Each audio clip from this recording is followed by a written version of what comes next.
Tokyo, août 1945. La capitale de l'Empire japonais brûle pour la dernière fois. Pas à cause des bombes incendiaires américaines cette fois, de l'intérieur. Le feu qui consume le Japon vient de son propre noyau en plein effondrement.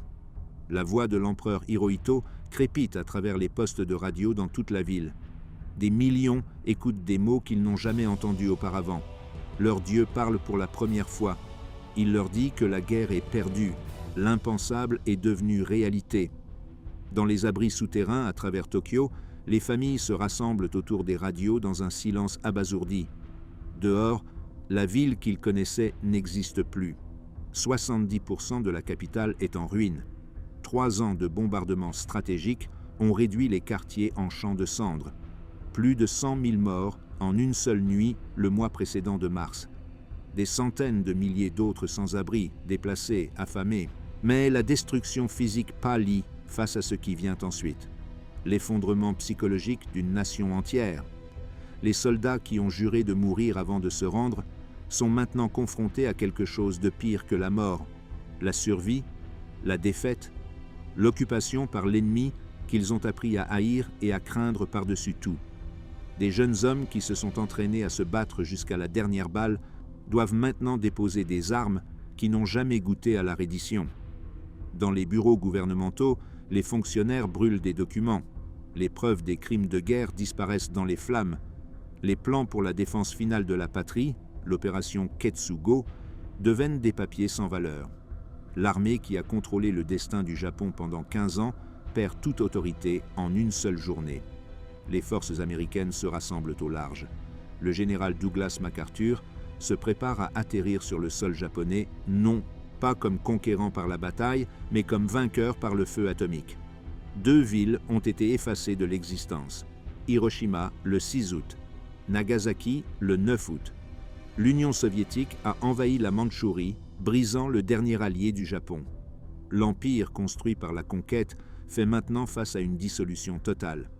Dans le palais impérial, la décision de capituler déclenche le chaos. Les officiers militaires complotent un dernier coup. Ils enlèveront l'empereur, détruire l'enregistrement de la capitulation, combattre jusqu'à ce que le Japon se noie dans son propre sang. Le complot échoue, l'enregistrement survit, le message est passé, le Japon se rendra. Pour la première fois de son histoire, la nation japonaise fait face à une occupation étrangère. Aucun ennemi n'a jamais posé le pied sur les îles natales en tant que conquérant. Cela change maintenant. Tout change maintenant. Les rues de Tokyo se remplissent de citoyens confus. Certains pleurent. D'autres restent figés dans l'incrédulité. D'autres commencent la tâche sombre de la survie dans une nation vaincue. Les marchés noirs qui ont soutenu la vie pendant les bombardements de guerre deviennent désormais la seule économie. La nourriture devient de plus en plus rare chaque jour. La ration de riz ne peut pas nourrir une famille.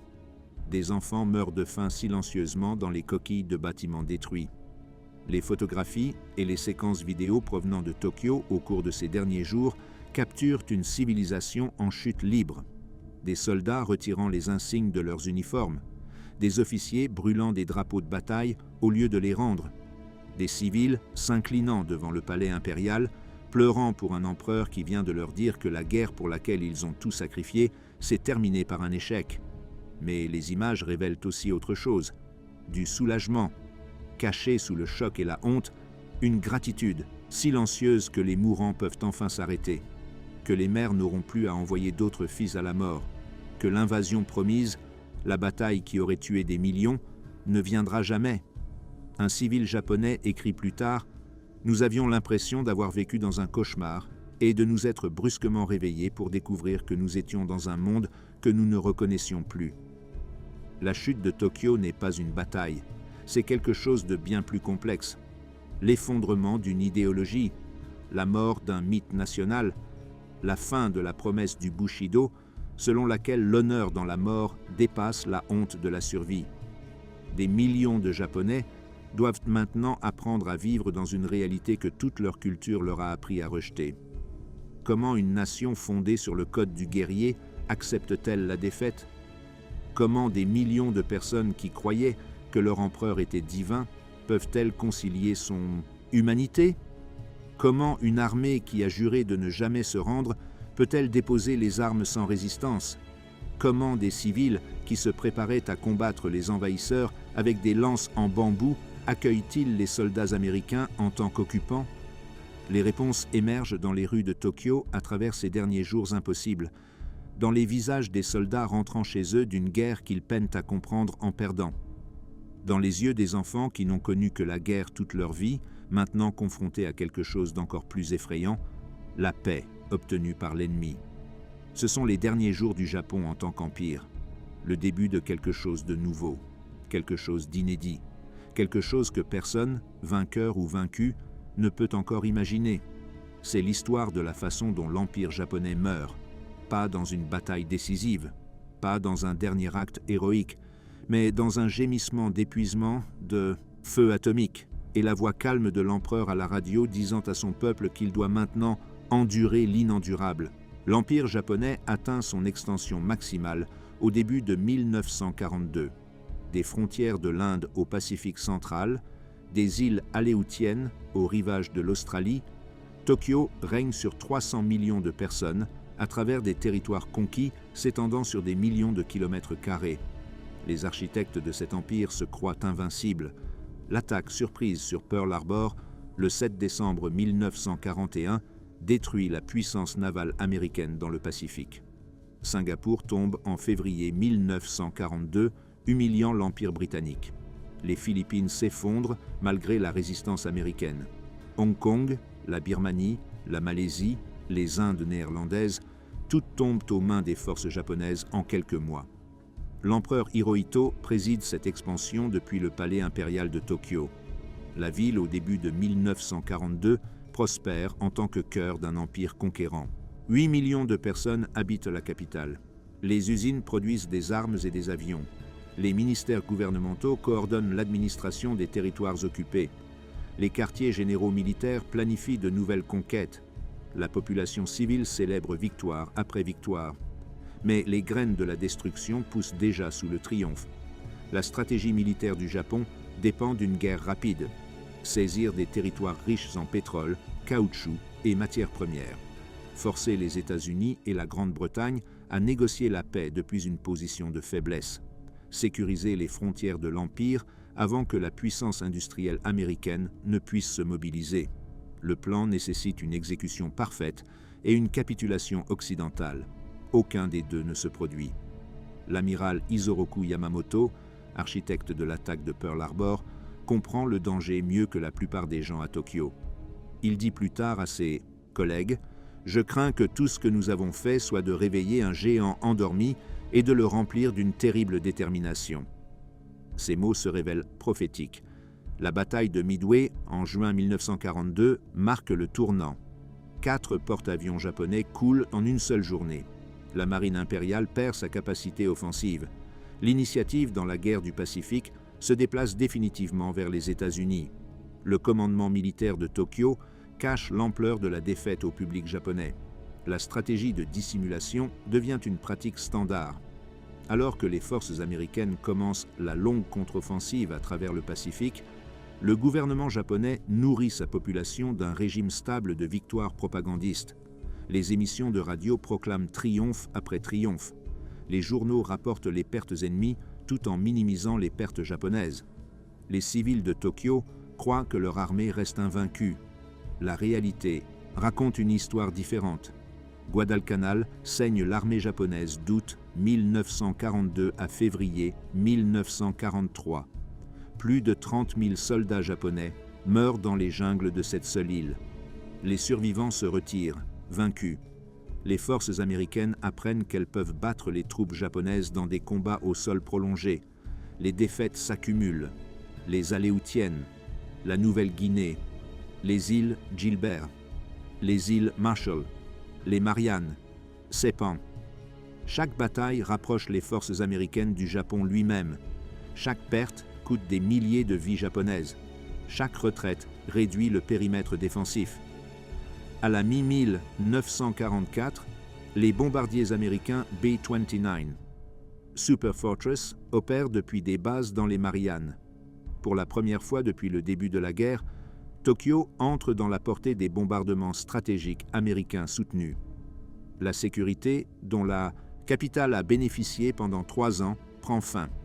Le premier raid B-29 sur Tokyo a lieu le 24 novembre 1944. 111 bombardiers attaquent l'usine d'avions Nakajima. Le raid cause des dégâts limités, mais envoie un message clair. Les bombardiers américains peuvent désormais atteindre le cœur de l'Empire. Les raids s'intensifient pendant l'hiver. La stratégie passe du bombardement de précision des cibles militaires au bombardement de zones des quartiers civils. Les commandants américains décident que la destruction de la capacité industrielle du Japon nécessite de détruire les villes où vivent les travailleurs. La construction en bois des zones résidentielles de Tokyo les rend particulièrement vulnérables aux armes incendiaires. Le général Curtis LeMay prend le commandement de la campagne de bombardement. Il ordonne un changement radical de tactique. Les B-29 attaqueront la nuit, volant bas pour augmenter la précision et la charge de bombes. Ils largueront des clusters incendiaires conçus pour créer des tempêtes de feu dans des zones densément peuplées. La population civile de Tokyo reçoit des avertissements mais n'a nulle part où aller. Le gouvernement établit des zones de coupe-feu en démolissant des milliers de bâtiments. Les familles évacuent les enfants vers des zones rurales lorsque c'est possible. Les abris anti-aériens offrent une protection minimale contre les armes de tempête de feu à venir. La plupart des résidents acceptent simplement leur sort, continuant à travailler dans des usines et des bureaux, alors que les bombardiers américains s'approchent. Un résident de Tokyo se souvient plus tard « Nous savions que les bombardiers viendraient. Nous entendions les sirènes de raids aériens presque chaque nuit. Mais que pouvions-nous faire? Nous n'avions d'autre choix que de continuer à vivre, continuer à travailler et espérer que nous survivrions. » La nuit du Boshimachi, 9 au 10 mars 1945, devient la plus sombre heure de Tokyo avant l'effondrement final. Plus de 300 B-29 attaquent la ville avec près de 2000 tonnes de bombes incendiaires. Les armes déclenchent des tempêtes de feu qui consomment 16 miles carrés de Tokyo. Les températures dans l'enfer atteignent 1000 degrés. Plus de 100 000 civils meurent en une seule nuit. Le nombre exact reste inconnu. Des corps brûlent au-delà de la reconnaissance. Des familles disparaissent totalement. Des quartiers entiers cessent d'exister. La rivière Sumida se remplit des cadavres de ceux qui ont cherché refuge dans l'eau et ont été bouillis vivants. Les survivants émergent pour découvrir que leur ville a été transformée en un paysage lunaire de cendres et de décombres. L'odeur de chair brûlée plane sur Tokyo pendant des semaines. Les crémations massives ne peuvent pas suivre le rythme des morts. Les vivants creusent dans les ruines à la recherche de membres de la famille qu'ils ne retrouveront jamais. Pourtant, les bombardements continuent. Les B-29 américains reviennent encore et encore durant le printemps et l'été de 1945. La stratégie de bombardement incendiaire s'étend à d'autres villes japonaises. Osaka, Nagoya, Kobe, Yokohama, toutes subissent le même sort. En août 1945, plus de 60 villes japonaises ont été partiellement ou complètement détruites par des bombardements stratégiques. Tokyo subit des dizaines d'attaques supplémentaires après l'incendie de mars. Chaque attaque tue des centaines ou des milliers de personnes en plus. Chaque raid réduit davantage de quartiers en cendres. À l'été 1945, plus de la moitié de la capitale est en ruine. 3 millions de résidents se sont échappés à la campagne. Ceux qui restent vivent au milieu des décombres, cherchant de la nourriture, brûlant des meubles, pour se chauffer, existant au jour le jour dans une ville mourante. La réponse militaire japonaise s'avère futile. Les avions de chasse manquent de carburant pour intercepter efficacement les B-29 qui volent à haute altitude. Les canons anti-aériens abattent quelques bombardiers, mais ne peuvent pas arrêter les attaques. La capacité industrielle de l'Empire à produire de nouveaux avions et armes s'effondre alors que les usines les fabriquant brûlent. Pendant ce temps, les sous-marins américains étranglent les voies maritimes du Japon. Les navires marchands transportant de l'huile des Indes néerlandaises, du riz d'Asie du Sud-Est, des matières premières des territoires conquis, tous tombent victimes des torpilles américaines. À la mi-1945, la flotte marchande du Japon repose au fond du Pacifique. Les îles principales font face à la famine, même sans invasion. La situation militaire devient désespérée. La bataille d'Okinawa d'avril à juin 1945 démontre le coût de la défense du territoire japonais. Plus de 100 000 soldats japonais meurent. Des milliers de civils se suicident plutôt que de faire face à l'occupation américaine. Les attaques kamikazes coulent des dizaines de navires américains, mais ne peuvent pas stopper l'invasion. Okinawa tombe. L'armée américaine possède désormais une base à seulement 400 km du continent japonais. Les plans d'invasion prennent forme. L'opération Downfall débarquera des millions de troupes américaines à Kyushu en novembre 1945, puis à Honshu, près de Tokyo, en mars 1946. Les planificateurs américains estiment les pertes à des millions des deux côtés. Le gouvernement japonais connaît ces faits. Le quartier général impérial comprend la situation militaire. Pourtant, les dirigeants ne peuvent pas s'accorder sur la reddition. La faction militaire exige une dernière bataille. Il propose l'opération Ketsugo, la bataille décisive pour la patrie. Chaque civil se battra. Chaque soldat mourra avant de se rendre. Le Japon infligera des pertes si lourdes aux envahisseurs que l'Amérique négociera une paix conditionnelle. Le plan n'existe que dans l'esprit d'officiers désespérés, peu disposés à affronter la réalité. Le Japon n'a pas de carburant pour les avions, pas de munitions pour un combat soutenu, pas de nourriture pour sa population, pas de marine, pas de flotte marchande, pas de capacité industrielle. L'Empire survit seulement par la volonté, et cette volonté commence à se fissurer. L'empereur Hirohito, traditionnellement une figure cérémonielle, commence à remettre en question la stratégie militaire. Il pose à ses conseillers une question simple. Le Japon peut-il vraiment gagner cette guerre? Le silence qui suit fournit sa réponse. Un conseiller impérial témoigne plus tard « L'empereur nous a demandé de lui dire la vérité sur notre situation militaire. Nous ne pouvions plus mentir. Nous lui avons dit que la victoire était impossible, que la question n'était pas de savoir si le Japon allait perdre, mais combien allait mourir avant la fin inévitable. » À la fin de juillet 1945, Tokyo a enduré plus de 100 raids aériens. La ville fume dans les ruines. Les civils meurent de faim avec des rations qui fournissent moins de 1000 calories par jour. Le marché noir prospère comme la seule économie fonctionnelle. L'autorité gouvernementale s'affaiblit chaque jour. Les promesses de victoire finale de l'armée sonnent creux aux oreilles des personnes vivant dans les décombres et les cendres. La scène est prête pour l'acte final. L'Empire qui semblait invincible 3 ans plus tôt vacille désormais au bord de l'effondrement total.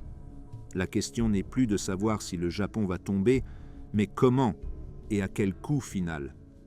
La réponse vient du ciel, dans un éclat de lumière plus brillante qu'un millier de soleils au-dessus d'une ville appelée Hiroshima.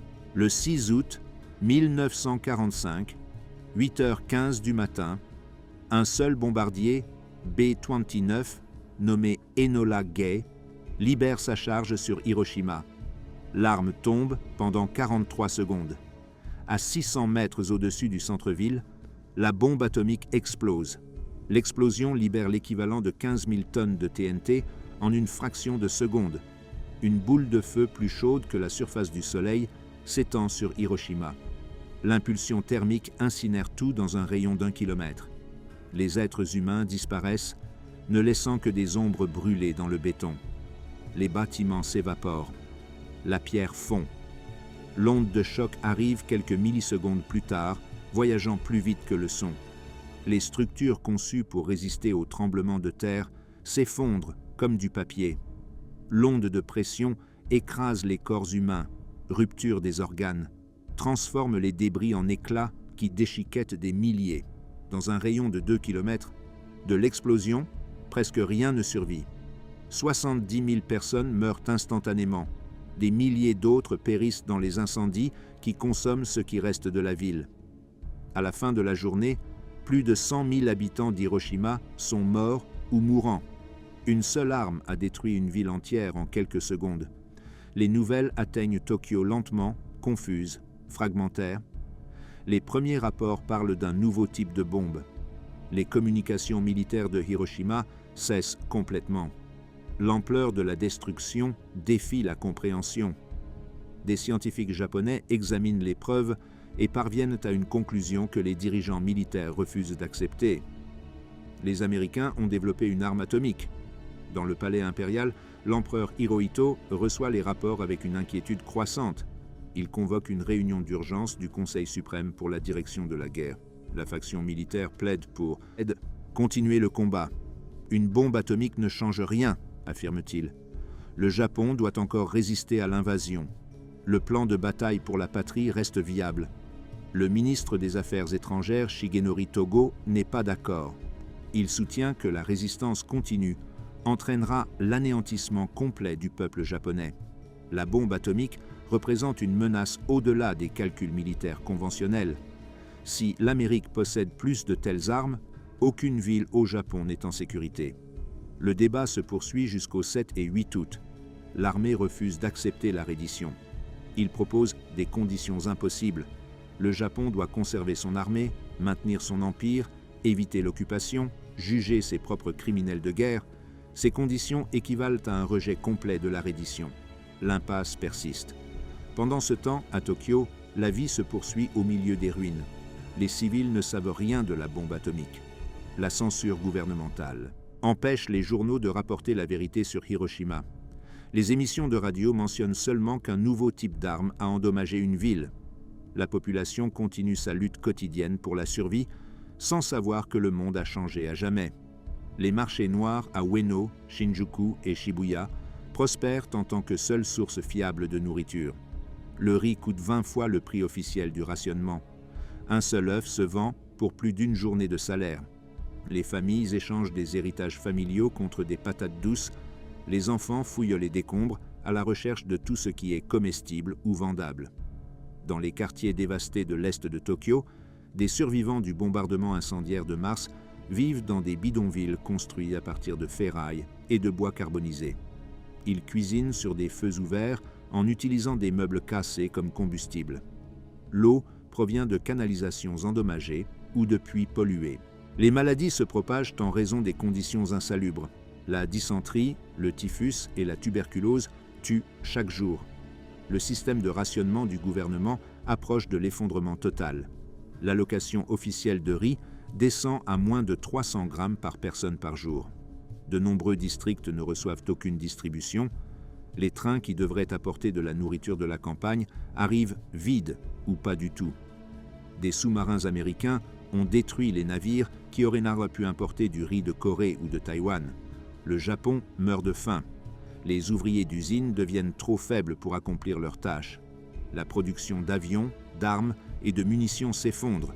Les usines restantes manquent de matières premières, même lorsque des travailleurs sont présents. L'acier, l'aluminium, le cuivre, tout est épuisé. L'Empire qui a conquis la moitié de l'Asie ne peut pas fabriquer de balles pour ses propres soldats. Un travailleur d'usine se souvient plus tard « Nous venions travailler chaque jour parce que nous n'avions nulle part ailleurs où aller. Mais il n'y avait rien à faire. Pas de matériaux avec lesquels travailler, pas de machines qui fonctionnaient. Nous étions assis dans les ruines de l'usine et attendions les sirènes des raids aériens. » La situation militaire se détériore d'heure en heure. Le 8 août, l'Union soviétique déclare la guerre au Japon. Plus d'1,5 million de troupes soviétiques franchissent la frontière pour entrer en Mandchourie occupée par le Japon. L'armée de Kwantung, autrefois fierté de l'armée impériale japonaise, s'effondre en quelques jours. L'invasion soviétique brise le dernier espoir du Japon. La faction militaire a négocié secrètement avec Moscou, espérant que les soviétiques médiatiseraient une reddition conditionnelle. Cette possibilité meurt avec la déclaration de guerre soviétique. Le Japon doit maintenant faire face à des ennemis de tous, côtés sans perspective d'évasion diplomatique. Le Conseil suprême se réunit à nouveau dans la nuit du 8 août. Les arguments se répètent. L'armée exige une résistance continue. Les ministres civils implorent la reddition pour sauver ce qui reste de la nation. Aucun consensus n'émerge. L'empereur Hirohito écoute en silence pendant que ses conseillers débattent de l'avenir du Japon. Le 9 août, 1102 du matin, une deuxième bombe atomique explose au-dessus de Nagasaki. 40 000 personnes meurent instantanément. Le nombre de morts atteindra finalement 80 000. En 3 jours, 2 villes ont été effacées de l'existence. L'armée américaine possède la capacité de détruire chaque grande ville japonaise sans poser un seul soldat. La nouvelle de Nagasaki atteint Tokyo ce soir-là. L'empereur Hirohito prend sa décision. Il va briser le statu quo. Dans une démarche sans précédent, l'empereur divin décidera personnellement du destin du Japon. Il dit au Conseil suprême que le Japon doit accepter la déclaration de Potsdam et se rendre sans condition, avec une condition, la préservation du système impérial.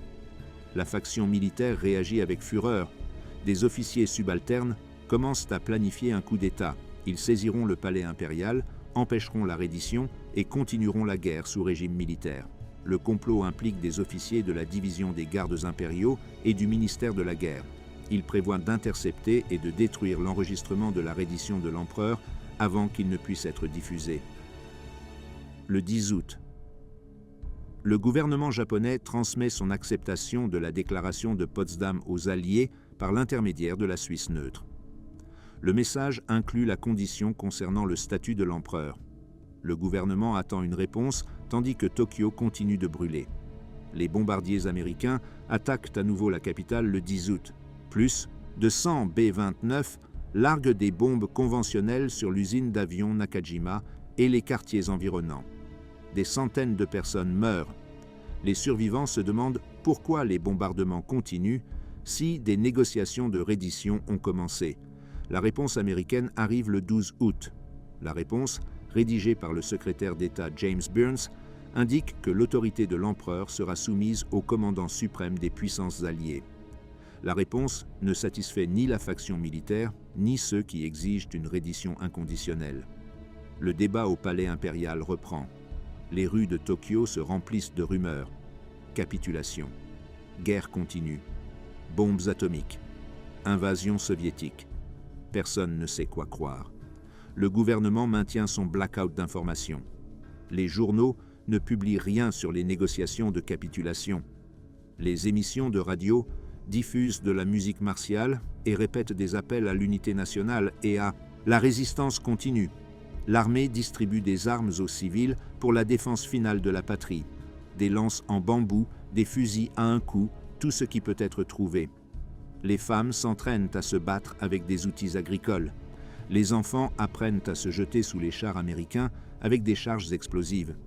La folie du plan Ketsugo devient visible dans les rues de Tokyo.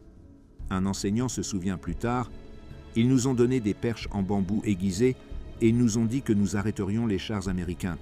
Nous étions enseignants, pas soldats. Nous avions des enfants dans nos salles de classe qui ne pouvaient même pas se souvenir d'une époque de paix. Et ils s'attendaient à ce que nous combattions l'armée américaine avec des bâtons. » Le 13e août. L'empereur Hirohito convoque une autre conférence impériale. Il a pris sa décision. Le Japon va se rendre. Les objections de l'armée n'ont plus d'importance. L'empereur parle avec une franchise sans précédent. Il dit à ses conseillers que poursuivre la guerre entraînera l'extinction du peuple japonais. La bombe atomique rend toute résistance suicidaire. La faction militaire continue de résister. Le ministre de la guerre, Koreshika Hanami, plaide pour une dernière bataille. Il croit que les forces japonaises peuvent infliger suffisamment de pertes à une invasion américaine pour négocier de meilleures conditions. Les calculs n'ont aucun sens. Le Japon n'a pas de carburant, pas de munitions, pas de nourriture, pas de militaires opérationnels. Les Américains ont des bombes atomiques et peuvent détruire les villes japonaises à volonté. L'empereur Hirohito met fin au débat. Il ordonne la préparation d'un enregistrement de reddition qui sera diffusé au peuple japonais. Ce sera la première fois dans l'histoire que la voix de l'empereur sera entendue par ses sujets. L'enregistrement est prévu pour le 15 août. La décision libère les conspirateurs. Dans la nuit du 14 au 15 août, des officiers rebelles tentent leur coup d'État. Ils s'emparent du domaine du palais impérial, ils cherchent l'enregistrement de la reddition, prévoyant de le détruire. Ils tentent de convaincre le commandant de la division des gardes impériaux de les rejoindre. Le coup échoue. Des officiers supérieurs refusent de soutenir la rébellion. L'enregistrement reste caché et en sécurité. À l'aube du 15 août, les dirigeants du coup se suicident. Le ministre de la guerre Hanami se livre au seppuku rituel dans son bureau, prenant la responsabilité de l'échec militaire. Tokyo se réveille dans la confusion et la peur. Des rumeurs de coup d'État se répandent dans la ville. Personne ne sait ce qui s'est passé, ni ce qui se passera. La radio annonce que l'empereur s'adressera à la nation à midi. Des millions de personnes se rassemblent autour des postes de radio, dans les foyers, sur les places publiques, dans les cours d'usine, pour entendre des mots que aucun sujet japonais n'a jamais entendus auparavant. La voix de leur dieu. Un civil écrit plus tard « Nous ne savions pas ce que l'empereur allait dire. Certains croyaient qu'il appellerait à une bataille finale. D'autres murmuraient des mots sur la reddition. Nous nous sommes rassemblés en silence, terrifiés par ce que nous allions entendre, incapables d'imaginer que notre monde était sur le point de prendre fin pour toujours. 15 août 1945, midi. À travers Tokyo, à travers tout le Japon, des millions de personnes se tiennent devant des radios, dans des maisons réduites en ruines, dans des cours d'usine où la production a cessé, dans des places publiques où des haut-parleurs ont été installés, dans des casernes militaires où les soldats attendent leur destin. Toute la nation retient son souffle. La diffusion commence avec l'hymne national japonais, puis le silence, puis des interférences, puis une voix unlike anything que le peuple japonais ait jamais entendue. L'empereur Hirohito parle en japonais de cours formel, un dialecte si archaïque que de nombreux auditeurs ont du mal à comprendre les mots, mais le sens devient clair en quelques instants. Le Japon a perdu la guerre, l'Empire va se rendre, les combats cesseront. La situation de guerre ne s'est pas développée nécessairement à l'avantage du Japon, dit l'empereur avec un understatement dévastateur. Il parle des bombes atomiques, la bombe cruelle qui menace l'extinction totale de la civilisation humaine. Il dit à ces sujets qu'ils doivent endurer l'inendurable et souffrir ce qui est insupportable. L'enregistrement dure moins de 5 minutes. Lorsqu'il se termine, le silence qui suit s'étend à Tokyo comme une présence physique. Les gens restent figés, incapables de traiter ce qu'ils viennent d'entendre. Leur empereur divin a parlé pour la première fois dans l'histoire pour leur dire que tout ce qu'ils croyaient était un mensonge. Le Japon n'a pas gagné la guerre. Les victoires annoncées à la radio étaient des fabrications. Les sacrifices n'ont servi à rien. Les fils, les pères et les frères qui sont morts en Chine, dans le Pacifique, en Birmanie, aux Philippines, ils sont morts pour une guerre qui était déjà perdue. Le bombardement au napalm, la famine, la destruction atomique, tout cela a été subi au service d'une cause impossible. Dans la place devant le palais impérial, des milliers de civils tombent à genoux. Beaucoup pleurent ouvertement. D'autres restent en état de choc silencieux. Certains s'inclinent à plusieurs reprises vers le palais, s'excusant auprès de l'empereur pour leur échec. Quelques-uns sortent des couteaux et se préparent à se suicider sur place, incapables de supporter la honte de la reddition. Les officiers militaires à travers Tokyo réagissent avec fureur, désespoir et incrédulité. Dans les casernes de la capitale, des soldats se regroupent, discutant de la marche à suivre. Certains exigent qu'ils ignorent la reddition et continuent de se battre. D'autres acceptent la décision de l'empereur avec résignation. Beaucoup s'effondrent simplement, des années d'endoctrinement et de sacrifices rendus sans signification en un instant. Le commandant Kenji Hatanaka, l'un des comploteurs qui ont échoué à arrêter la diffusion, se suicide devant le palais impérial. Il se tire une balle dans la tête après avoir distribué des tracts appelant à une résistance continue. Son corps reste dans la rue pendant des heures, un symbole de l'effondrement complet de l'armée. Au ministère de la Guerre, les officiers du personnel brûlent des documents jour et nuit. Les preuves de crimes de guerre disparaissent dans les flammes, les dossiers des expériences de guerre biologique, du travail forcé, des abus sur les prisonniers, tout réduit en cendres. Les fonctionnaires savent ce qui arrive. Occupation américaine, procès des crimes de guerre, justice pour les victimes japonaises à travers l'Asie. Ils détruisent ce qu'ils peuvent et se préparent aux conséquences. La population civile accueille la nouvelle avec des émotions plus complexes. Le soulagement se mêle à la honte. La gratitude que la mort s'arrête se mélange à la peur de ce que l'occupation américaine apportera. Des mères dont les fils sont morts dans la guerre pleurent de colère que la reddition ne soit pas venue plus tôt. Des familles qui ont tout perdu dans le bombardement ressentent une sombre vindication. Le gouvernement qui avait promis la victoire a finalement admis sa défaite. Un résident de Tokyo se souvient plus tard, « Quand l'empereur a parlé, j'ai ressenti comme si quelqu'un avait coupé les fils me tenant droit. Je me suis effondré au sol et je n'ai pas pu arrêter de pleurer. Mais que je pleurais de tristesse ou de soulagement, je ne peux pas le dire. Peut-être les deux, peut-être aucun des deux. J'ai pleuré parce que notre monde entier venait de se terminer. » Les marchés noirs connaissent une augmentation d'activité après la diffusion. Les rumeurs se répandent que les forces américaines arriveront dans quelques jours. Les gens se précipitent pour échanger des bons militaires contre des biens avant que la monnaie ne devienne sans valeur. D'autres cherchent de la nourriture, craignant que le chaos de la reddition ne perturbe ce qui reste de système de distribution. Les prix explosent. Des combats éclatent. La fine couche d'ordre social commence à se fissurer. Dans les banlieues et les zones rurales entourant Tokyo, la réaction varie selon les communautés. Certains villages célèbrent tranquillement, reconnaissant que leur fils n'est pas à mourir en défendant la patrie avec des lances en bambou. D'autres organisent des rassemblements de masse où les civils s'engagent à continuer de lutter malgré l'ordre de l'empereur. Ces poches de résistance continueront pendant des jours, refusant d'accepter la réalité. L'armée commence le processus de désarmement, bien que lentement et avec une grande réticence. Les soldats reçoivent des ordres pour remettre leurs armes. Beaucoup se conforment. D'autres cachent des fusils, des épées et des munitions, incapables d'accepter qu'ils ne combattront jamais plus. Les officiers font face à l'humiliation de retirer les insignes de leurs uniformes. Les drapeaux de bataille, portés à travers des années de combats à travers l'Asie et le Pacifique, sont brûlés plutôt que remis à l'ennemi.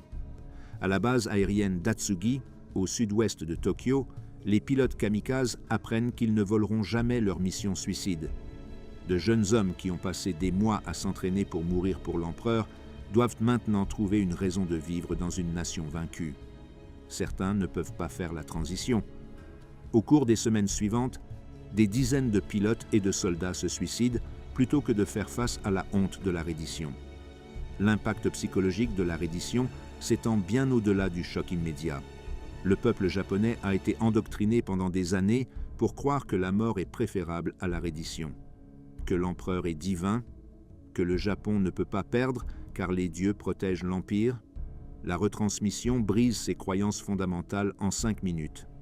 Les enfants qui n'ont connu que la guerre toute leur vie ne peuvent pas comprendre la paix. Les adolescents mobilisés pour le travail en usine ou la formation militaire n'ont aucune compétence pour la vie civile. Les femmes veuves, à cause de la guerre, font face à un avenir de pauvreté et de stigmatisation sociale. Les personnes âgées pleurent un Japon qui n'existe plus, une nation qui est morte quelque part entre Pearl Harbor et Hiroshima. Dans les hôpitaux de Tokyo, des soldats blessés apprennent que leur sacrifice n'a servi à rien. Des hommes qui ont perdu des membres au combat, des victimes de brûlures provenant des crashs de kamikazes, des soldats mourant lentement de maladies tropicales contractées dans le Pacifique Sud. Ils ont survécu au combat seulement pour entendre que leur nation a capitulé. Beaucoup refusent de croire que la diffusion est réelle, convaincus que cela doit être de la propagande ennemie. Un soldat blessé témoigne plus tard « J'ai perdu les 2 jambes à Okinawa. On m'a dit que je les avais sacrifiées pour l'empereur, pour la victoire du Japon. Puis j'ai entendu la diffusion de la reddition. Pourquoi ai-je perdu mes jambes ? Pourquoi chacun de nous a-t-il sacrifié ? Je voulais mourir là, dans mon lit d'hôpital. » La diffusion de l'empereur ne met pas immédiatement fin à toute résistance.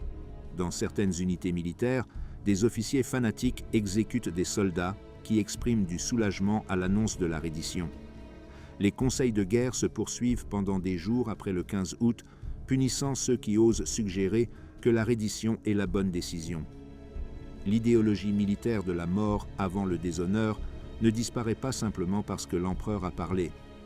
Des garnisons éloignées à travers le Pacifique ne reçoivent pas de nouvelles de la reddition pendant des jours, voire des semaines. Sur des îles isolées, des troupes japonaises continuent de se battre, inconscientes que la guerre est terminée.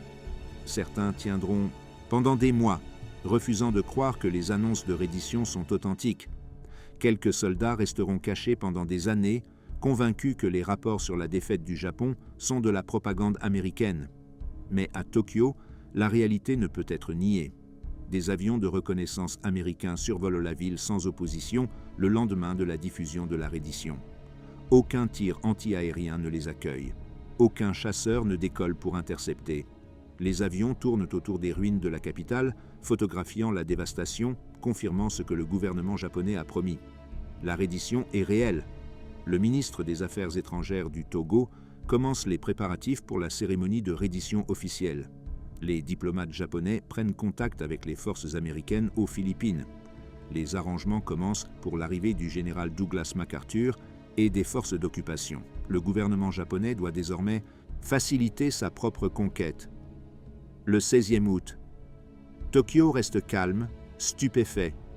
Les gens émergent des abris et des bidonvilles pour naviguer dans les rues remplies de décombres. Ils cherchent de la nourriture, de l'eau, un certain sens de la normalité dans un monde qui n'a plus de sens. La ration de riz continue, à peine, bien que personne ne sache combien de temps cela va encore durer. Les usines restent fermées. Les travailleurs n'ont nulle part où aller et rien à faire. La machinerie qui produisait des armes pour l'effort de guerre est à l'arrêt, beaucoup d'entre elles étant endommagées par les bombardements. Les bureaux du gouvernement qui coordonnaient l'administration de l'Empire se retrouvent sans but. Les bureaucrates feuillettent des papiers, incertains de savoir si les occupants américains les garderont employés ou les mettront en procès. Le 17 août. La vie commence à s'adapter à la nouvelle réalité. Les marchés rouvrent. Les commerçants qui ont amassé des marchandises pendant la guerre les vendent maintenant ouvertement. La monnaie américaine devient plus précieuse que le yen japonais du jour au lendemain. Ceux qui possèdent quelque chose à échanger trouvent des acheteurs. Ceux qui n'ont rien font face à la famine. L'ambiance à Tokyo passe du choc à l'anxiété. Que feront les Américains? Vont-ils se venger de Pearl Harbor? Vont-ils imposer des conditions d'occupation sévères? Vont-ils exécuter l'empereur? Les rumeurs se répandent follement. Certains prétendent que les soldats américains massacreront la population.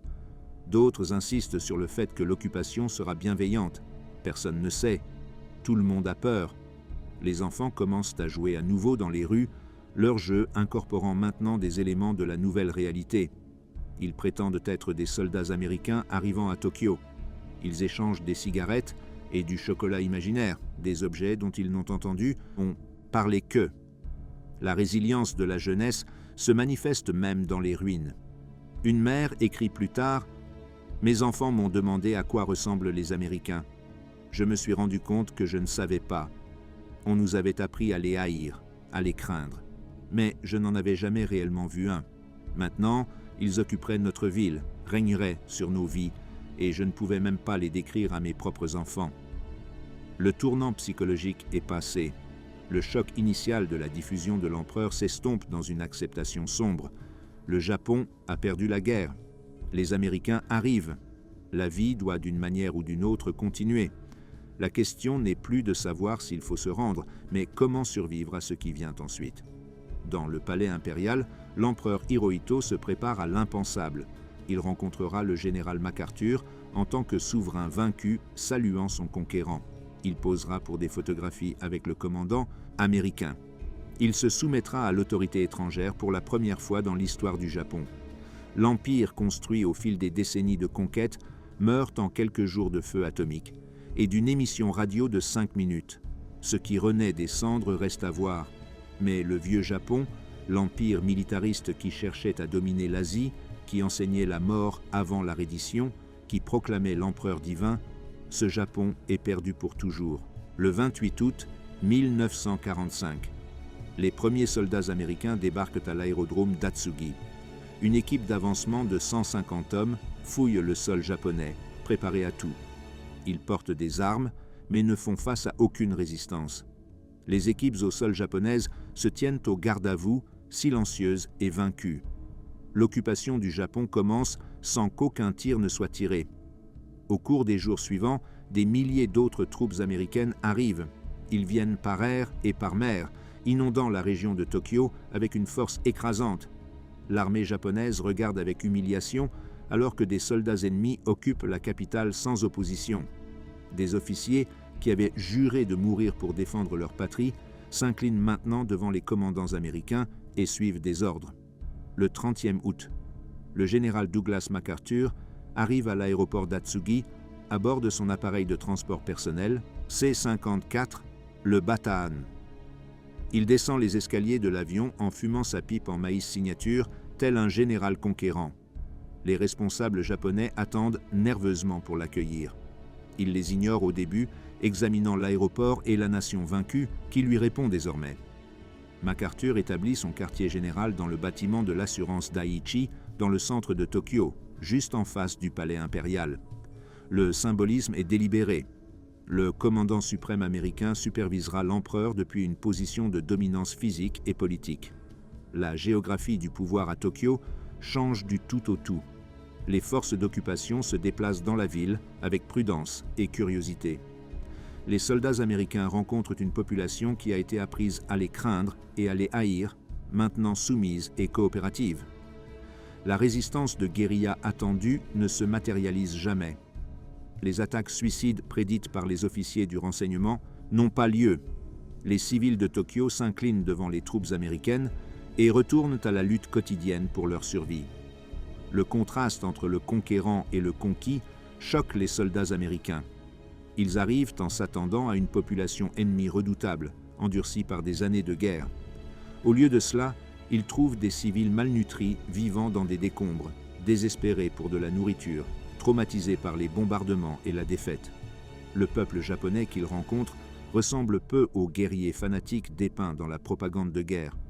Un soldat américain écrit plus tard « Nous étions préparés à nous battre. Ce que nous avons trouvé, ce sont des fantômes. Les civils avaient l'air de squelettes ambulants. Les enfants mendiaient de la nourriture.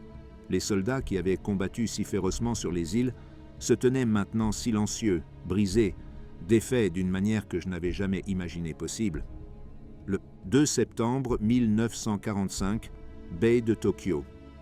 La cérémonie de reddition formelle a lieu à bord du cuirassé USS Missouri.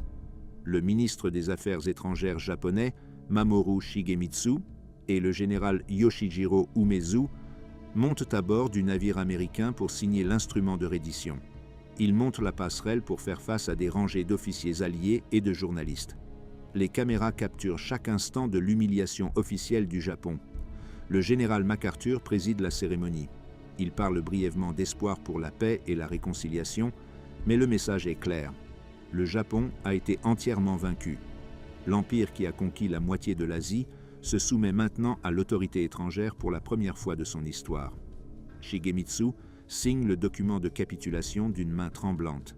Sa jambe, perdue à cause d'une bombe chinoise des années auparavant, lui fait boiter en s'approchant de la table. Le symbolisme est douloureux pour les observateurs japonais. Leurs représentants physiquement brisés, signant la souveraineté de leur nation, entourés de la puissance militaire qui a détruit leur empire. Le général Umezu signe ensuite, représentant les forces armées impériales japonaises. Sa signature met fin au contrôle militaire sur le gouvernement japonais. L'institution qui a dominé la politique japonaise pendant 15 ans perd toute autorité d'un coup de stylo. Les représentants des nations alliées signent ensuite. Les États-Unis, la Chine, la Grande-Bretagne, l'Union soviétique, l'Australie, le Canada, la France, les Pays-Bas, la Nouvelle-Zélande. Chaque nation que le Japon a attaquée ou occupée accepte maintenant sa reddition formelle. La cérémonie dure 23 minutes. Quand elle se termine, la Seconde Guerre mondiale est officiellement terminée. À Tokyo, des foules se rassemblent autour des radios pour entendre la diffusion de la cérémonie de reddition. La réaction est discrète. Pas de célébration, pas de manifestation, juste une acceptation silencieuse de ce que tout le monde sait déjà. Le Japon a tout perdu. L'administration d'occupation commence à mettre en œuvre son autorité immédiatement. La police militaire américaine établit des points de contrôle dans tout Tokyo. Des couvre-feux entrent en vigueur. Les forces de police japonaises reçoivent l'ordre de coopérer avec les autorités d'occupation ou de faire face à une dissolution. Le gouvernement japonais continue de fonctionner, mais uniquement sous la supervision et l'approbation américaine. L'empereur Hirohito se soumet à l'impensable. Le 27 septembre, il rend visite au général MacArthur à l'ambassade américaine pour leur première rencontre. L'empereur arrive en tenue formelle, nerveux et incertain. MacArthur l'accueille de façon décontractée dans un uniforme à col ouvert sans décoration. La photographie prise de cette réunion devient l'une des images les plus significatives de l'occupation. MacArthur se tient détendu, les mains sur les hanches, dominant l'empereur prétentieux. Hirohito semble raide et formel, presque enfantin à côté du général américain. L'image circule à travers le Japon, démontrant sans aucun doute que l'empereur divin répond désormais à une puissance étrangère.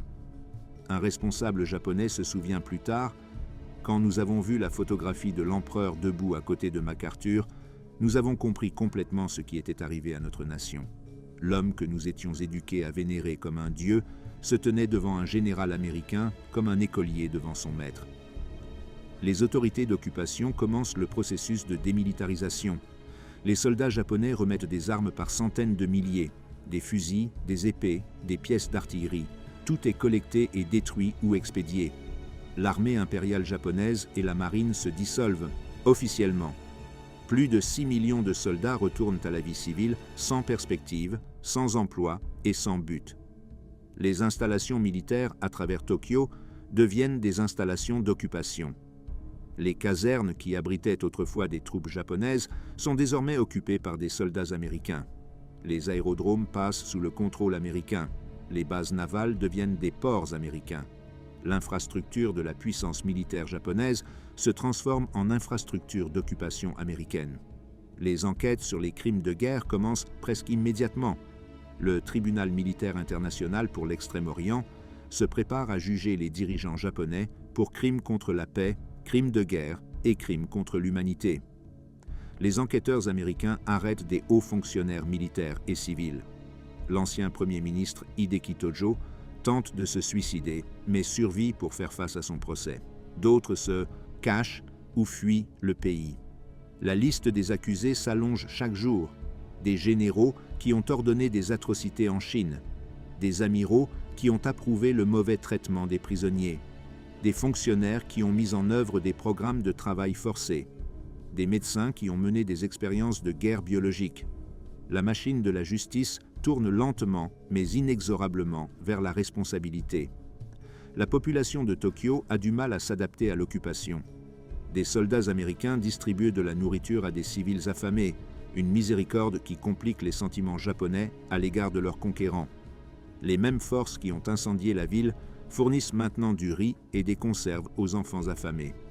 La contradiction s'avère difficile à traiter.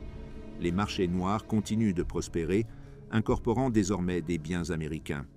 Les cigarettes deviennent la monnaie la plus précieuse.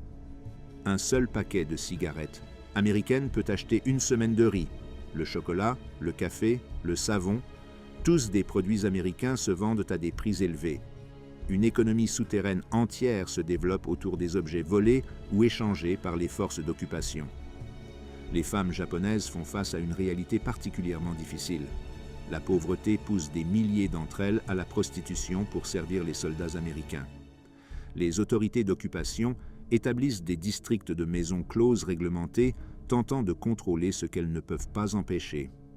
La société japonaise condamne ces femmes, alors que le désespoir économique en pousse chaque jour davantage dans ce commerce.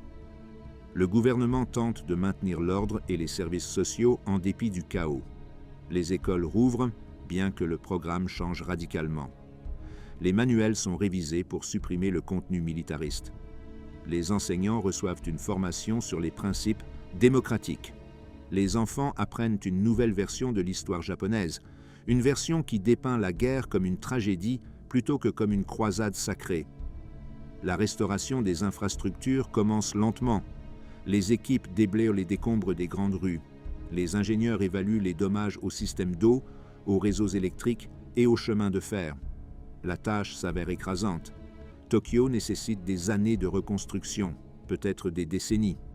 Les autorités d'occupation fournissent une assistance, mais privilégient la réforme politique et sociale plutôt que la reconstruction matérielle. L'alimentation reste le problème le plus critique. La récolte de riz de 1945 est pauvre. Les systèmes de distribution restent chaotiques. Les importations ne peuvent pas compenser le déficit. La population de Tokyo continue de mourir lentement de faim à travers l'automne. Les envois d'aide d'Amérique aident, mais ne peuvent pas nourrir des millions de civils affamés.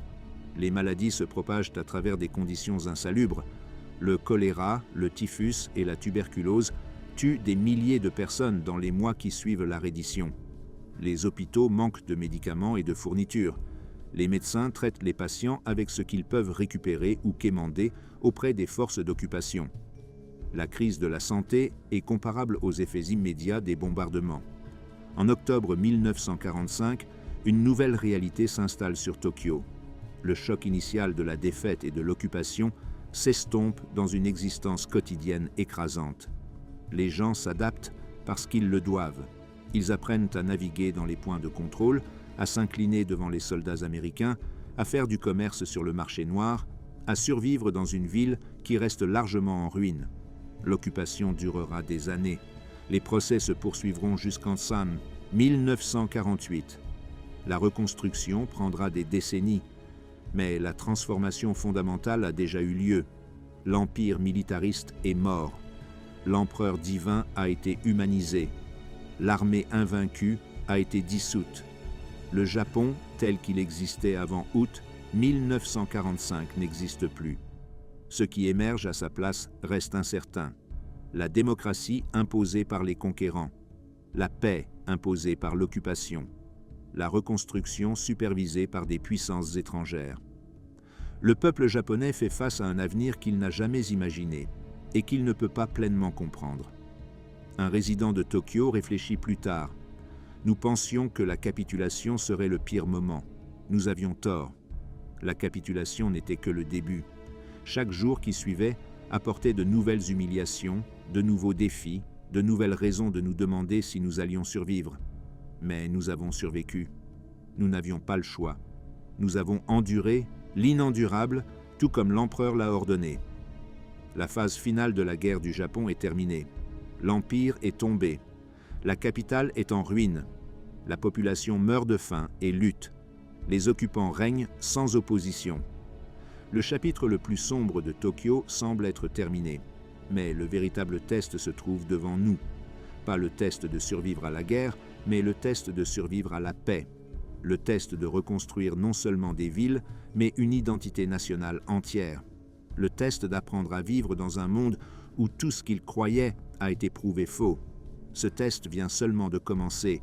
Les chiffres racontent une histoire de dévastation au-delà de la compréhension. Plus de 2 millions de militaires japonais meurent pendant la Seconde Guerre mondiale. Des soldats de l'armée sont tués en Chine, en Birmanie, aux Philippines et à travers les îles du Pacifique. Le personnel naval perdu en mer lorsque des sous-marins et des avions coulent leurs navires. Des membres d'équipage abattus au-dessus du territoire ennemi ou perdus dans des attaques kamikazes. Les forces armées impériales japonaises subissent des pertes à une échelle qui détruit toute une génération de jeunes hommes. Encore 800 000 à 1 million de civils japonais périssent. Les campagnes de bombardement incendiaires tuent plus de 400 000 personnes. Les bombes atomiques à Hiroshima et Nagasaki font plus de 200 000 morts. La famine, les maladies et le suicide comptent des centaines de milliers de morts supplémentaires. Le nombre de décès civils lors de la dernière année de la guerre dépasse celui de toutes les années précédentes combinées. Tokyo elle-même perd plus de 100 000 civils à cause des bombardements. La tempête de feu du 9 au 10 mars crée le plus élevé bilan de morts en une seule journée de n'importe quel raid aérien de l'histoire. Des raids subséquents tuent des milliers de personnes supplémentaires à chaque fois. À la fin de la guerre, plus de la moitié de la population de la ville a fui ou est morte. 3 millions de réfugiés se dispersent à travers la campagne, sans abri et dans la misère. Le nombre de blessés est dans les millions. Les soldats reviennent du front avec des membres manquants, de la cécité, des brûlures et des maladies tropicales. Les civils souffrent de blessures dues au bombardement, à la malnutrition et à la maladie liée aux radiations. Les hôpitaux qui restent debout débordent de patients. Les fournitures médicales s'épuisent dans les semaines suivant la reddition. Les bocapastico, médecins effectuent des amputations sans anesthésie. Les infirmières traitent les blessures infectées avec de l'eau bouillie et des bandages en tissu. Les victimes de la radiation d'Hiroshima et de Nagasaki présentent des symptômes que les médecins ne peuvent pas traiter ou même comprendre pleinement. Les cheveux tombent, la peau développe des lésions, les organes internes échouent. Les victimes qui ont survécu à l'explosion initiale meurent lentement au fil des semaines et des mois à cause du empoisonnement par radiation. La souffrance se poursuit longtemps après les explosions, revendiquant des vies bien au-delà de 1946. Le traumatisme psychologique touche presque toute la population. Le choc des obus parmi les soldats rentrant chez eux est largement ignoré. La tradition militaire japonaise considère la maladie mentale comme une faiblesse, laissant des milliers de vétérans traumatisés sans soutien. Beaucoup se tournent vers l'alcool ou le suicide. D'autres deviennent violents, incapables de se réadapter à la vie civile après des années de brutalité au combat. Les civils souffrent de leur propre dévastation psychologique. Les enfants qui ont été témoins des bombardements incendiaires se réveillent en criant de cauchemars. Les mères qui ont perdu des familles entières à cause des bombes atomiques restent catatoniques dans les centres de réfugiés. Les personnes âgées qui ont survécu à la destruction de leur quartier cessent simplement de manger, se souhaitant de mourir plutôt que d'affronter un avenir sans signification. Une infirmière psychiatrique témoigne plus tard « Nous n'avions pas de mots pour ce que nous avons vu.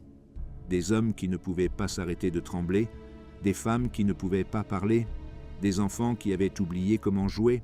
Le bombardement a détruit leur esprit tout autant qu'il a détruit leur maison. » Plus de 6 millions de soldats japonais se rendent et attendent leur rapatriement à travers l'ancien empire. Des centaines de milliers restent bloqués en Chine, en Corée, en Mandchourie et sur les îles du Pacifique. Beaucoup subissent des traitements brutaux de la part des populations locales, cherchant à se venger des années d'occupation. Les forces soviétiques capturent plus de 600 000 soldats japonais en Mandchourie et les envoient dans des camps de travail en Sibérie. Des milliers meurent de froid, de famine et de surmenage avant de revoir le Japon. Les prisonniers de guerre détenus par les Japonais font face à leurs propres cauchemars. Plus de 140 000 prisonniers alliés ont enduré des conditions horribles dans les camps japonais. La faim, la maladie, les passages à tabac et les exécutions ont coûté la vie à plus de 30%. Ceux qui survivent à la libération nécessitent des mois de traitement médical. Beaucoup portent des cicatrices physiques et psychologiques pour le reste de leur vie. La crise des personnes déplacées submerge ce qu'il reste de la société civile japonaise. Plus de 8 millions de civils japonais vivaient dans des territoires occupés lorsque la guerre s'est terminée. La Corée, la Mandchourie, Taïwan, la Chine, les îles du Pacifique, toutes commencent à expulser les colons japonais. Ces réfugiés affluent vers les îles d'origine, n'ayant rien d'autre que les vêtements qu'ils portent. Ils arrivent pour trouver leur patrie en ruine, incapables de les accueillir ou de les nourrir. Tokyo seul doit accueillir plus de 500 000 rapatriés entre août et décembre 1945. La ville n'a pas de logement pour eux. Des camps de réfugiés surgissent dans les parcs, sous les ponts, dans les carcasses de bâtiments détruits. Les familles campent à ciel ouvert à travers les pluies d'automne et l'hiver qui approche. La distribution de nourriture ne peut pas suivre le rythme de l'afflux. Les gens meurent de faim à proximité du palais impérial. Le nombre d'orphelins se chiffre en centaines de milliers.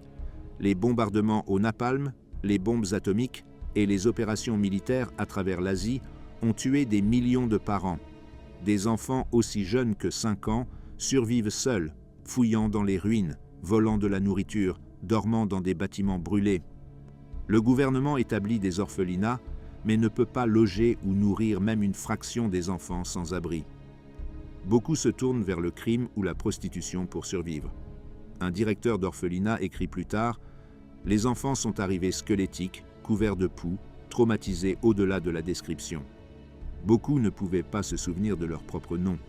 Ils avaient oublié comment faire confiance, comment espérer, comment être des enfants. Nous avons fait ce que nous pouvions sans ressources et sans aide. Ce n'était jamais suffisant. Les veuves de la guerre font face à une catastrophe sociale et économique. La société japonaise traditionnelle offre peu d'opportunités aux femmes pour gagner leur vie de manière indépendante. Des millions de veuves de guerre doivent subvenir à leurs besoins et à ceux de leurs enfants sans compétences professionnelles et sans soutien. Beaucoup acceptent des emplois dans des usines pour des salaires de misère. d'autres se tournent vers la prostitution. D'autres encore meurent simplement de faim, trop fiers pour quémander ou faire des compromis. Les familles cherchent désespérément des proches disparus. Le chaos de la fin de la guerre a dispersé des millions à travers l'Asie et le Pacifique. Des fils enrôlés dans l'armée disparaissent sans laisser de traces. Des filles envoyées travailler dans des usines ne rentrent jamais chez elles. Des parents évacués des villes disparaissent dans la confusion de la défaite. Les tableaux d'affichage dans les gares de Tokyo se remplissent de demandes désespérées d'informations sur des êtres chers. La plupart des recherches se terminent par un échec et du chagrin. Des fosses communes se répandent à Tokyo et dans d'autres villes bombardées. Les corps récupérés lors de l'incendie du mois de mars submergent à eux seuls les installations de crémation. Les sites d'inhumation temporaire deviennent permanents alors que les autorités manquent de ressources pour traiter les morts correctement. Les familles qui ont perdu des membres dans le bombardement ne reçoivent souvent jamais de confirmation de décès ni de récupération des restes. Leurs proches disparaissent simplement dans des fosses communes, marquées par des chiffres plutôt que par des noms. La destruction économique aggrave chaque autre problème. La monnaie japonaise devient presque sans valeur. L'inflation devient incontrôlable. La ration officielle de riz, lorsqu'elle est disponible, coûte plus que ce que la plupart des familles peuvent se permettre. Les économies, accumulées au cours des vies, s'évaporent. Les familles de la classe moyenne vendent des héritages et des objets de valeur pour se nourrir. Les anciens propriétaires d'entreprises rejoignent les rangs des sans-abri. La capacité industrielle est à l'état de ruine. Plus de 40% des zones industrielles urbaines du Japon ont été détruites par les bombardements. Les usines qui survivent manquent de matières premières, de carburant et de machines intactes. Le chômage dépasse 50% dans certaines villes. Les forces d'occupation offrent quelques opportunités de travail, mais pas assez pour employer des millions d'hommes sans emploi revenant de l'armée. L'agriculture souffre de pénurie de main-d'œuvre, du manque d'engrais et de conditions météorologiques défavorables. La récolte de 1945 est loin de répondre aux besoins. Le gouvernement prévoit que le Japon fera face à une famine de masse pendant l'hiver sans importation alimentaire substantielle. Les envois de secours américains empêchent le pire, mais des millions de personnes souffrent de malnutrition sévère jusqu'à 1946. Les vecteurs de maladies prospèrent dans des conditions insalubres. Les rats se multiplient dans les ruines. Les moustiques se reproduisent dans l'eau stagnante provenant des conduites d'eau endommagées. Les poux se propagent parmi les réfugiés entassés. La tuberculose, le typhus, la dysenterie et le choléra tuent des milliers de personnes chaque mois. Les autorités d'occupation mettent en œuvre des programmes de vaccination et des mesures de santé publique. Mais l'ampleur de la crise dépasse les ressources disponibles. Le tissu social se déchire sous la pression, les taux de criminalité montent en flèche, les marchés noirs fonctionnent ouvertement, des gangs contrôlent des quartiers entiers. Les forces de police, sous-effectives et mal équipées, ne peuvent pas maintenir l'ordre. Les autorités d'occupation établissent des patrouilles de police militaire, mais elles se concentrent sur la prévention de la résistance organisée plutôt que sur la criminalité ordinaire. Les taux de suicide augmentent de façon dramatique. Anciens officiers militaires se suicident par rite plutôt que de faire face à la honte. Des civils empoisonnés par le désespoir mettent fin à leur vie avec les moyens à leur disposition. Des familles entières commettent un suicide collectif, incapables de voir un chemin vers l'avant. La culture de la honte traditionnelle de la société japonaise rend la reddition et la défaite insupportables pour des milliers de personnes. Un travailleur social se souvient plus tard, « Chaque jour, nous trouvions des corps, dans les décombres, dans la rivière, suspendus aux arbres, dans les parcs, des personnes qui pouvaient supporter les bombardements, la famine, la défaite, mais ne pouvaient pas supporter la honte. Nous avons cessé de compter après un certain temps. Il y en avait simplement trop. » Pourtant, au milieu de la dévastation, de petits signes de résilience apparaissent. Les marchés rouvrent. Les écoles reprennent les cours. Les familles plantent des jardins potagers dans les cratères d'obus. Les enfants jouent dans les ruines. La vie, obstinée et persistante, continue malgré tout. Le coût humain des derniers jours du Japon s'étend bien au-delà des simples statistiques de pertes humaines. Une société entière a été détruite. Une génération décimée. une culture forcée de confronter l'échec total de ses valeurs et de ses institutions. Les survivants doivent rebâtir un nouveau Japon sur les cendres de l'ancien, portant un traumatisme et une perte qui résonneront à travers les générations. La reconstruction prendra des décennies. La guérison ne sera peut-être jamais complète, mais la mort a enfin cessé. Pour des millions de Japonais, cela représente à lui seul une forme de délivrance. La chute de Tokyo marque plus que la fin d'une guerre. Elle représente la mort d'une idéologie, l'effondrement de la compréhension fondamentale qu'un pays a de lui-même et le début d'une transformation sans précédent dans l'histoire moderne. La défaite du Japon modifie l'équilibre stratégique de l'Asie de manière permanente. L'empire qui a dominé la région pendant 4 décennies disparaît du jour au lendemain. La Corée accède à l'indépendance après 35 années de domination coloniale. La Chine récupérait des territoires occupés depuis les années 1800. Les puissances coloniales européennes retournent en Asie du Sud-Est, bien que leur autorité ait été gravement sapée par l'occupation japonaise. Le vide de pouvoir créé par l'effondrement du Japon façonne la politique asiatique pendant des générations. Les bombes atomiques larguées sur Hiroshima et Nagasaki changent la guerre pour toujours. Pour la première fois dans l'histoire, l'humanité possède la capacité de se détruire complètement.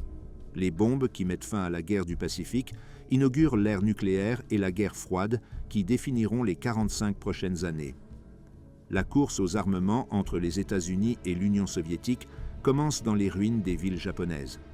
L'occupation du Japon devient un laboratoire pour transformer des ennemis vaincus en alliés démocratiques. Le général MacArthur met en œuvre des réformes radicales qui refaçonnent la société japonaise. L'armée est définitivement dissoute.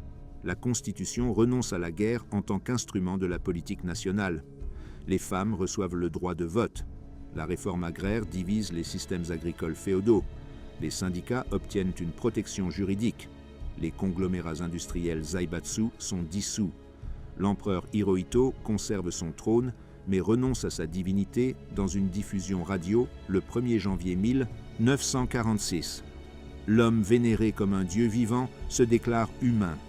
Cette déclaration, imposée par les autorités d'occupation, complète la transformation psychologique entamée par la diffusion de la reddition. Le droit divin qui justifiait l'impérialisme japonais meurt avec l'admission de mortalité d'Hirohito. Les procès pour crimes de guerre qui suivent établissent des précédents pour la justice internationale. Les procès de Tokyo poursuivent 28 dirigeants japonais pour crimes contre la paix, crimes de guerre et crimes contre l'humanité. 7 reçoivent des peines de mort, y compris l'ancien Premier ministre Hideki Tojo. 16 reçoivent une peine d'emprisonnement à vie. Les procès obligent le Japon à faire face aux atrocités commises en son nom à travers l'Asie. Plus de 10 millions de civils chinois sont morts durant l'occupation japonaise. Des centaines de milliers de femmes ont été forcées à l'esclavage sexuel en tant que femmes de Sedombetsu, réconfort. Les prisonniers de guerre ont subi une brutalité et un meurtre systématique. Pourtant, les procès révèlent également les limites de la justice du vainqueur. L'empereur Hirohito, qui avait approuvé la guerre et connaissait de nombreuses atrocités, échappe à la poursuite. Les autorités américaines décident que maintenir la stabilité nécessite de garder l'empereur sur le trône. Beaucoup soutiennent que cette décision permet à Japon d'éviter une pleine responsabilité pour ses crimes. Le débat se poursuit des décennies plus tard. La reconstruction de Tokyo démontre à la fois la générosité américaine et un calcul stratégique. Les États-Unis investissent des milliards dans la reconstruction de l'économie et des infrastructures japonaises. Cette générosité découle en partie d'une préoccupation humanitaire, mais aussi d'une stratégie de la guerre froide. Alors que les tensions avec l'Union soviétique s'intensifient, l'Amérique a besoin d'un Japon fort et démocratique en tant qu'allié dans le Pacifique. L'ancien ennemi devient un partenaire crucial presque du jour au lendemain. En 1952, lorsque l'occupation se termine officiellement, le Japon a radicalement changé. Les institutions démocratiques fonctionnent efficacement. L'économie entame des décennies de croissance sans précédent. L'industrie japonaise, reconstruite avec l'aide américaine et libérée des dépenses militaires, devient une puissance mondiale. La nation qui était en ruine en 1945 devient la deuxième plus grande économie mondiale à la fin des années 1980.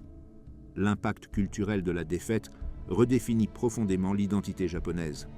Le nationalisme militariste qui a dominé les années 30 et 40 cède la place à un pacifisme si fort que le Japon refuse de maintenir des capacités militaires offensives. La génération qui a combattu la guerre se retire, principalement dans le silence sur ses expériences. Le traumatisme reste largement non traité pendant des décennies. La mémoire de la chute de Tokyo se divise selon des lignes nationales. Au Japon, le 15 août devient un jour de commémoration pour les morts de la guerre, mais la discussion publique sur l'agression du Japon reste discrète. Les controverses sur les manuels scolaires éclatent régulièrement lorsque des conservateurs japonais tentent de minimiser les atrocités de guerre. En Chine, en Corée et en Asie du Sud-Est, les cicatrices de l'occupation japonaise restent vives pendant des générations. Les demandes d'excuses et de réparation se poursuivent dans le XXIe siècle. Les bombardements atomiques d'Hiroshima et de Nagasaki deviennent centraux dans l'identité japonaise d'après-guerre. Le Japon embrasse le rôle de victime nucléaire tout en minimisant souvent son rôle d'agresseur. Les Hibakusha, survivants des bombes atomiques, militent pour le désarmement nucléaire et témoignent des effets horrifiques des armes. Leurs témoignages façonnent la compréhension mondiale des conséquences de la guerre nucléaire. Les leçons de la chute du Japon résonnent bien au-delà de 1945. La guerre démontre les conséquences catastrophiques du militarisme, de l'ultranationalisme et de l'ambition impériale. Elle montre à quelle vitesse les sociétés industrielles peuvent sombrer dans la guerre totale et à quel point de telles guerres détruisent tout ce qu'elles touchent. Elle prouve que même des valeurs culturelles profondément ancrées, comme le code samouraï de la mort avant la reddition, s'effondrent face à la réalité des armes atomiques et du bombardement stratégique. L'automne démontre également la capacité de l'humanité à la fois pour la destruction et la réconciliation. La même nation qui a incendié Tokyo nourrit sa population affamée. Les mêmes personnes qui se sont battues avec une intensité sauvage établissent un partenariat qui dure des décennies. La transformation suggère que même les haines les plus profondes et les conflits les plus amers peuvent se terminer par la coopération, avec suffisamment de volonté et de sagesse. Tokyo aujourd'hui porte peu de cicatrices visibles de 1945. Les ruines ont été nettoyées, les bâtiments reconstruits, l'économie rétablie. Mais sous la prospérité et la paix, les souvenirs persistent. Dans les témoignages des survivants, dans les musées de la paix et les mémoriaux, dans les cérémonies annuelles de commémoration, dans les débats en cours sur la responsabilité et la réconciliation. Comme le souligne un historien, le Japon a tout perdu en 1945, son empire, son armée, sa mythologie nationale, son sens de l'invincibilité. Mais en perdant, il a gagné quelque chose d'inattendu. L'opportunité de devenir quelque chose de meilleur que ce qu'il avait, NBE2, était. Que cette opportunité ait été pleinement saisie reste une question à laquelle chaque génération doit répondre pour elle-même. La chute de Tokyo met fin à une époque de militarisme japonais et commence une expérience de démocratie imposée qui, contre de nombreuses attentes, réussit. La ville qui a brûlé devient un symbole non seulement du pouvoir destructeur de la guerre, mais aussi de la capacité de l'humanité à reconstruire, réformer et, peut-être, à apprendre même des erreurs les plus catastrophiques. Les derniers jours de l'Empire japonais enseignent une leçon écrite dans le feu atomique et enregistrée dans la voix tremblante de l'empereur. Les nations qui choisissent la guerre doivent être prêtes à endurer ses conséquences totales. Et ces conséquences, à l'âge moderne, peuvent menacer non seulement la défaite, mais aussi l'extinction.